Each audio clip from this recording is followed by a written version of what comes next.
Halo semuanya, pernah terpikir bagaimana caranya Bernard Arnault bisa sekaya sekarang? Nah, di tahun 2025 ini kekayaannya diperkirakan mencapai 2,28 miliar dolar Amerika. Jadi orang terkaya di dunia lagi. Yuk kita intip rahasia di balik kekayaan beliau yang luar biasa ini. Pertama, dari mana asalnya kekayaan beliau? Sebagian besar kekayaan Pak Arnault sekitar 125 sampai 210 miliar dolar Amerika berasal dari 47% sahamnya di LVMH, perusahaan barang mewah raksasa itu. Beliau mengontrol lebih dari 60% hak suara, jadi punya pengaruh besar di perusahaan itu. Baru-baru ini nilai pasar LVMH melonjak tinggi berkat penjualan yang bagus di Asia dan koleksi baru dari Dior dan Louis Vuitton. Selanjutnya kita bahas propertinya. Pak Arnault memiliki properti mewah senilai 6 sampai 11 miliar dolar Amerika, dengan rumah-rumah keren di Perancis, Inggris, Italia, Amerika Serikat, dan sekarang di Tokyo dan Dubai juga. Belum lagi koleksi seninya yang mengagumkan, nilainya sekitar 3 sampai 5 miliar dolar Amerika, yang makin mahal setelah dipamerkan di Foundation Louis Vuitton. Pak Arnault juga jago investasi.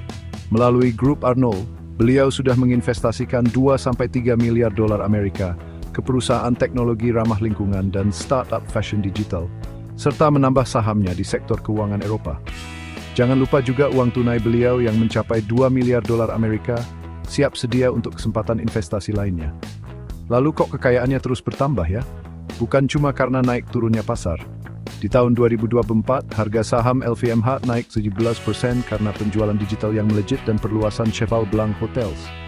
Dividen rutin juga menambah pemasukan beliau dengan keuntungan bersih LVMH naik lebih dari 8% tahun lalu.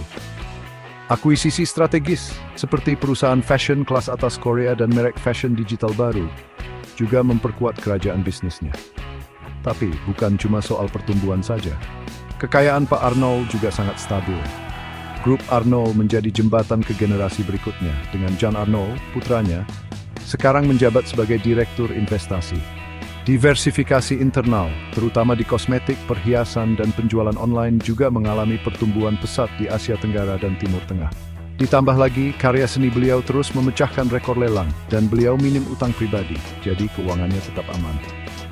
Menghadapi tantangan di tahun 2025, seperti ketidakpastian geopolitik dan inflasi pasca pandemi, strategi Pak Arnault tetap kuat.